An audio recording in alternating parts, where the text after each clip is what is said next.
turning the yarns in tow. Through Alberta's fields where the wild winds blow,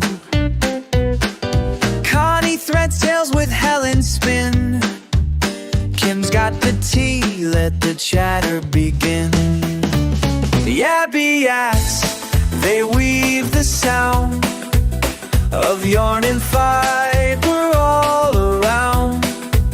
Knit one pearl, one story's flow, tales of stitches everywhere we go.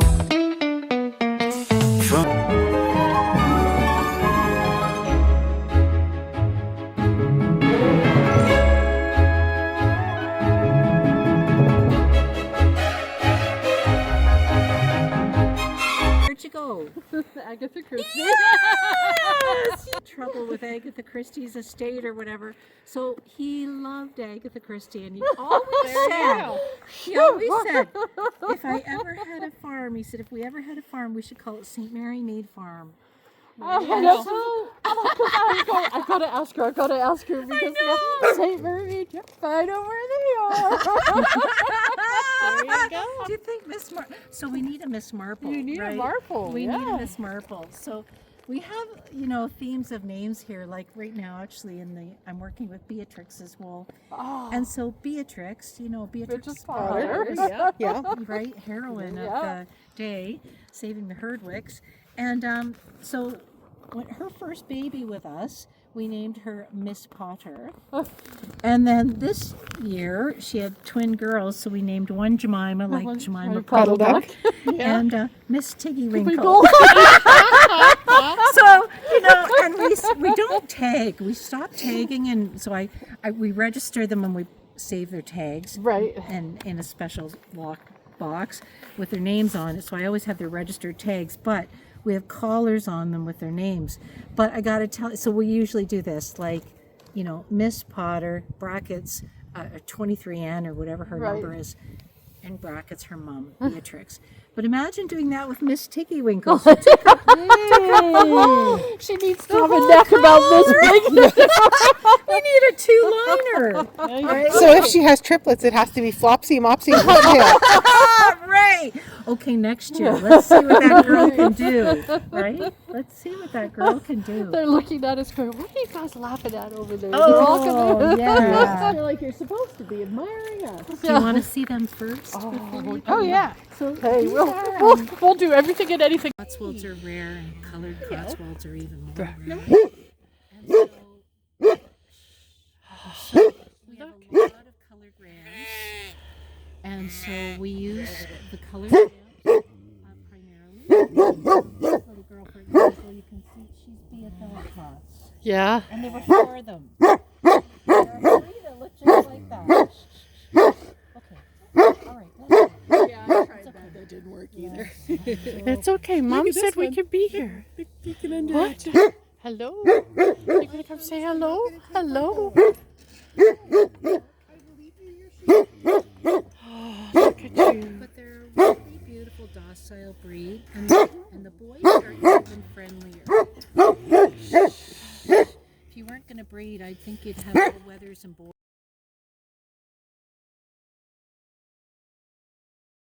She's got to be, we have never bred Eliza. She came to us around 10 years old.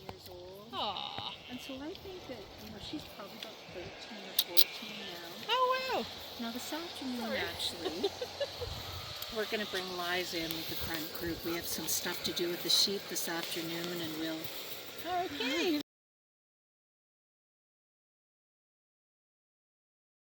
Just when she was 10, so she's about 13, 14. So we've never bred her. We just enjoy her and love her wool, and her son is here, one of the rams. And so Liza is the grandma of many, many sheep on this farm. Aww. And so when we separated the boys and the girls, Liza slipped into this group, but we're going to put her back out front because she's just such a good matronly little soul with everybody. Aww. Aren't you? Yeah. I note that you also have chickens. A few. Yes. So come on up, let's see if we can find. And it takes a little bit of time for them to get to know us because, you know, they are enamored with their mothers. And they really don't bond to their shepherdess until they've been weaned for a bit. And so I just stand there and they come up and say hello and... Yeah. Hi. Hello. Hello. Henry's doing his job. No one's escaping on your watch, eh, buddy? We're doing fellow. Someone does not trust us. Those ladies look like they're going to do something that they shouldn't be. With one fellow, Hamish, that was bottle fed his mother, I told him, Hamish, your mother's a twat. She rejected him. So he had twins, Hamish and Angus. And she kept Angus and just wouldn't feed Hamish or anything. So we started bottle feeding him. So Hamish is somewhere out there, but he's very friendly. Oh, you're coming back. Come on. Yeah, that dog sent me the other way. You left one over there, buddy. Hey, bud. Oh, yeah. That's Right behind you, Helen. Yep. There you Really? Yeah, to you too. Here goes Henry. go. Come on. He's going to come up beside you, Helen. I got it. There you go. There we are. I got to pet a sheep. He's going, you left me. He was our firstborn Cotswold. And, ooh, you got a picky thing, hon. This year, born to Esther. And, Am I okay to touch him? oh, yes. Okay. Because Rob loved, you know, St. Francis of Assisi. So I named him Francis. I didn't think I should name him Rob. Probably not. Might be creepy. Buddy.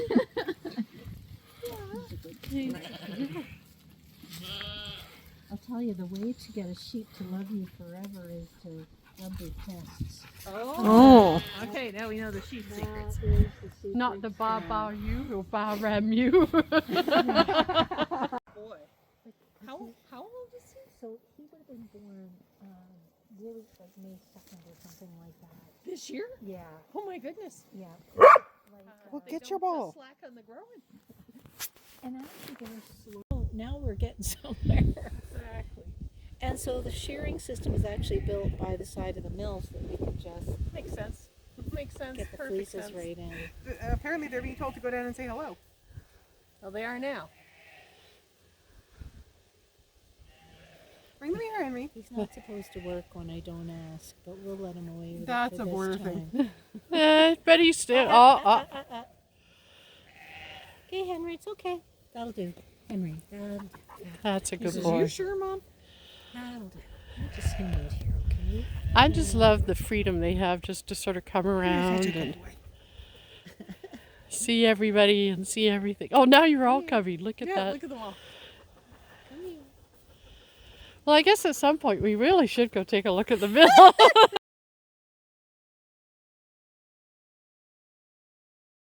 And breeders.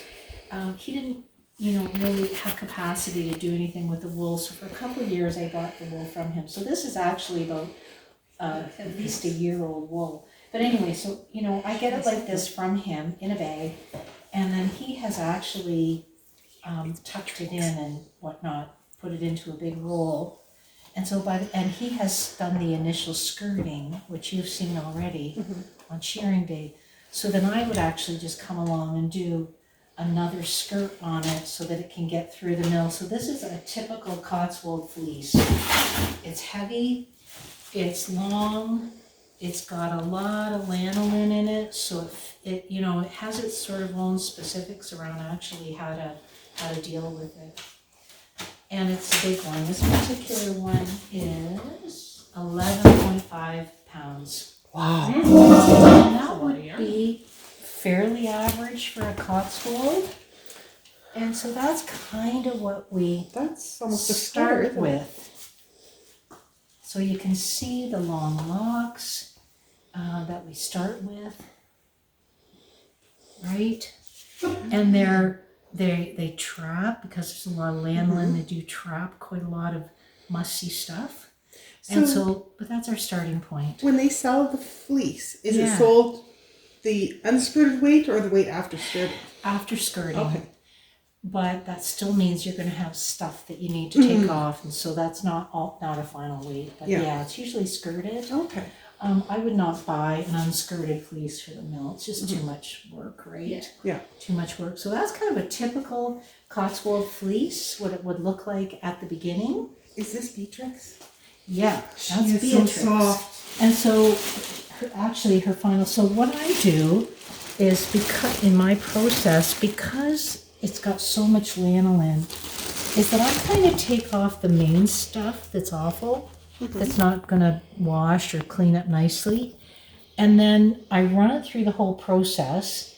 And so Beatrix is a little bit mussy, but what I do is I actually card it twice. Okay. So I put her through the carder, and then rather than picking at every stage, I found with the long wools, I just pick at the end.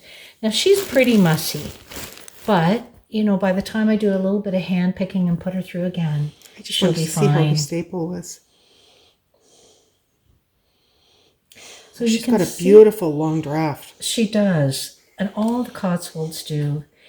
And our process here is semi-worsted. It's not a full worsted, which you know you would get from an industrial process of gilling machines Right. and combs and all that. They're just not available in a mini I was going to say, and capacity. I don't think we have any worsted in Canada, do we? We don't have a... It's Erin we don't have. I wonder about. I think Wave Fiber Mill in Ontario can do it. Okay, But it's pretty industrial stuff. Right. Right.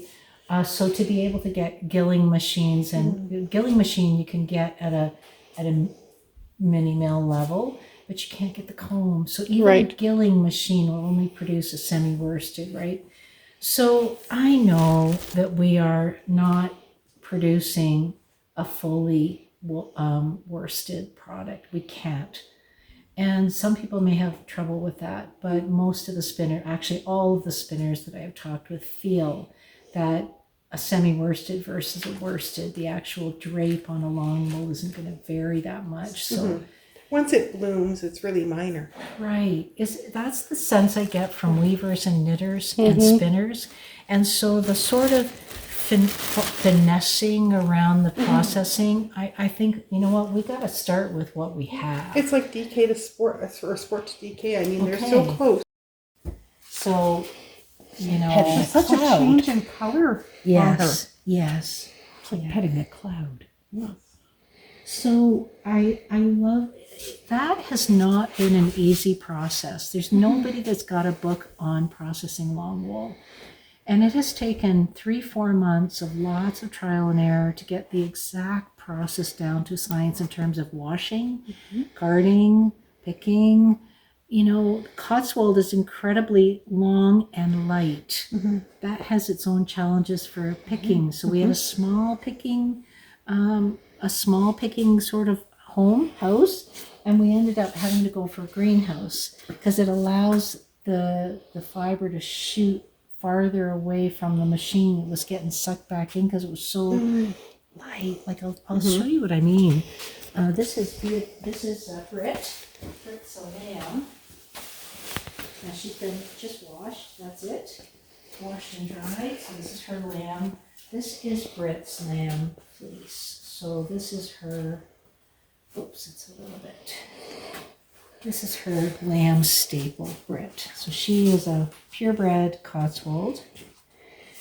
And so when I put her through, though, you'll see, and this is what I find too, this is why I think a fiber shed would be so good or something like that, because every fiber is different, right? Every type of fiber is different. And so, you know, people have seen this before, and you can see it actually does a beautiful job of sort of really gently doing the walk of her and shooting it into the greenhouse. But you can see when I open here,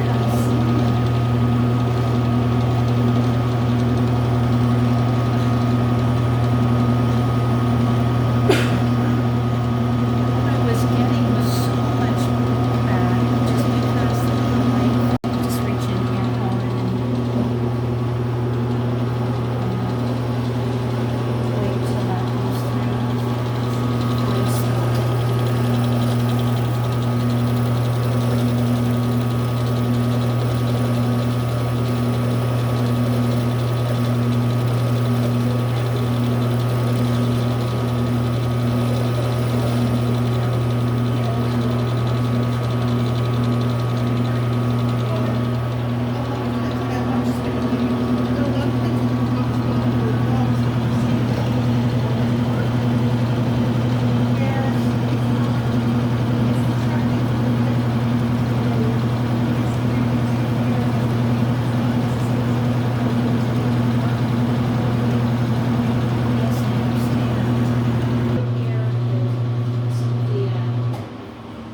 manage that. And if not, I can put it through again.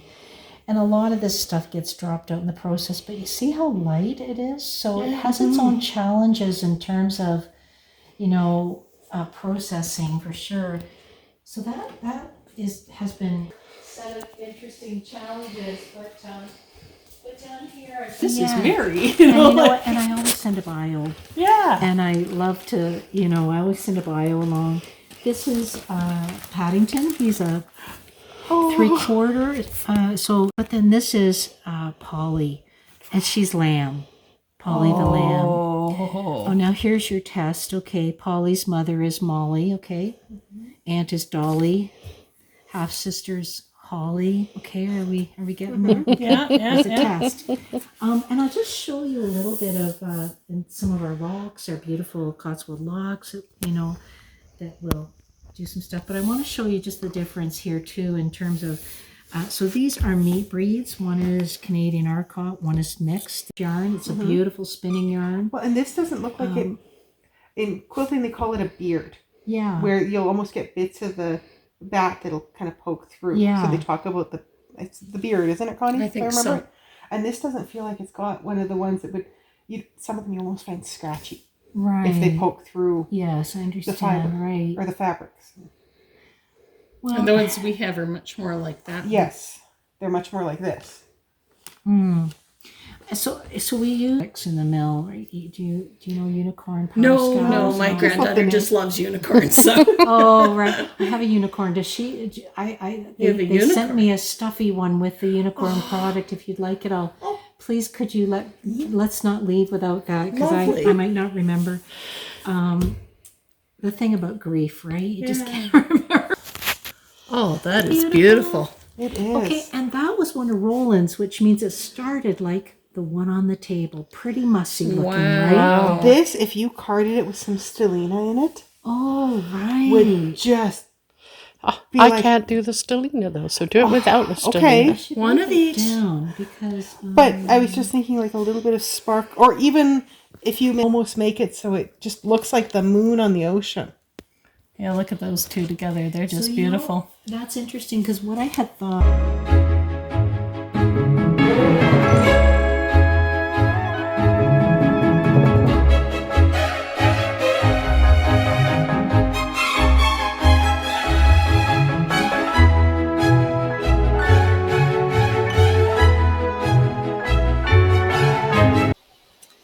Thank you for visiting with us when we went to see St Mary Meade Farm in Marythorpe. Man, what an exciting way to start our retreat week by having a visit there with Dawn.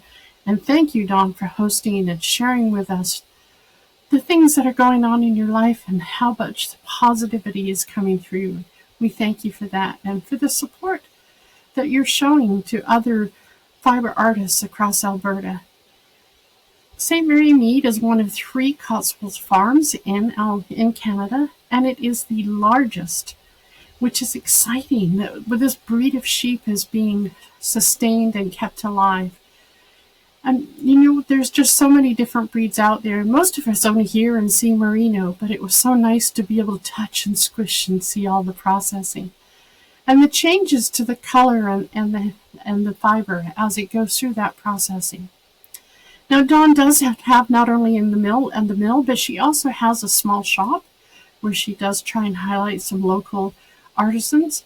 And she will be starting some classes coming in the new year. So check out her Facebook and her website. Please do, and help support her as this new mill is growing. And we want to keep it going. So remember, St. Mary Meade, you got to look for her yarns as they're coming out. And she's experimenting more and more with colors. So again, Dawn, thank you once again for putting up with us for an afternoon as we invaded. So enjoy. Thank you for joining us. Don't forget to like, subscribe, make a comment, let us know what you think, because we really do like to hear from you and we try to reply as soon as we can. So we'll see you next week when our special guest will be Sassy Strings, and we're excited to see what they're going on in their world as well. See you next time. Wheels are turning, the yarn's in tow, through Alberta's fields where the wild winds blow.